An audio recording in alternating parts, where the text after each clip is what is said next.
Antay kayo, meron yung mga bagong protocol dahil nga pandemic. I-release lang po yung kapatid namin kung natapos na yung kanyang swab test. Kaya po, yun ang explanation namin. At saka dito na lang namin ginawa para hindi rin kayo ma-expose sa loob ng ospital. So ito po yung statement ng aming pamilya. Kagaya ng serbisyong binigay niya sa bayan, hindi maingay, trabahong galing sa puso, dahil alam niya, kayo ang boss niya. Kaya nga nakilala siya bilang si Pinoy, dahil ayaw niyang maramdaman na dapat siyang bigyan ng kakaibang pansin.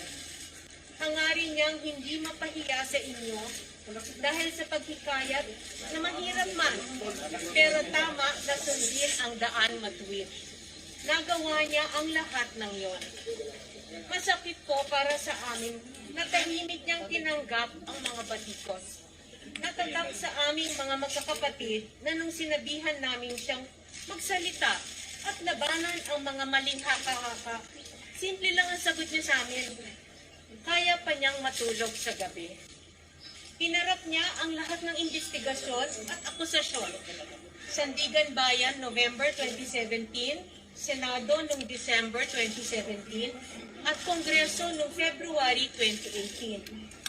Because when you enter public service, when you serve with honesty and dignity, and you know you have committed no crimes against the people, hindi ka matatakot magsabi ng totoo.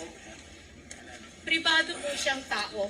Bago pa man ang pandemic, labas-pasok na po siya sa ospital. Nais namin magpasalamat sa lahat ng mga doktor at sa buong medical team na nag-alaga sa kapatid namin. Naramdaman namin bilang mga kapatid niya that they did everything to make him comfortable. They became compassionate friends who gave him true respect by valuing and protecting his privacy. Sa lahat ng mga totoong kaibigan niya, na walang palya siyang dinadalaw, tinetext, pinapadalhan ng pagkain, sinasamahan at pinoprotektahan siya, salamat po. Sa mga madre at pare na malapit sa pamilya namin na walang sawang pinagdasal ang kanyang paggaling, salamat din po.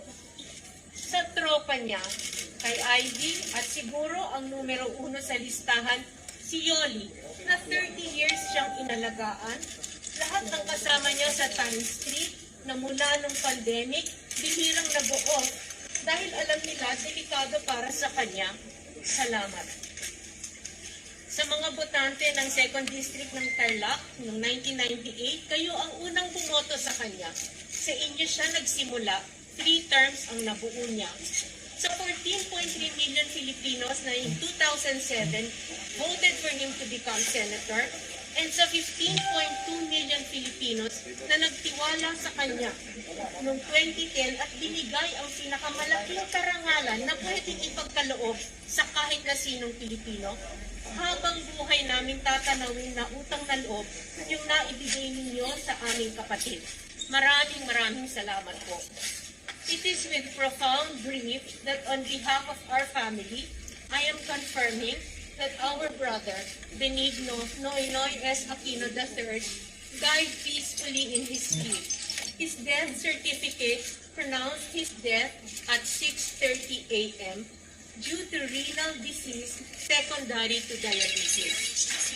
No words can express how broken our hearts are and how long it will take for us to accept the reality that he is gone. Mission accomplished, Kanoy. Be happy now with Dad and Mom. We love you and we are so blessed to have had the privilege to have had you as our brother. We will miss you forever, Noy.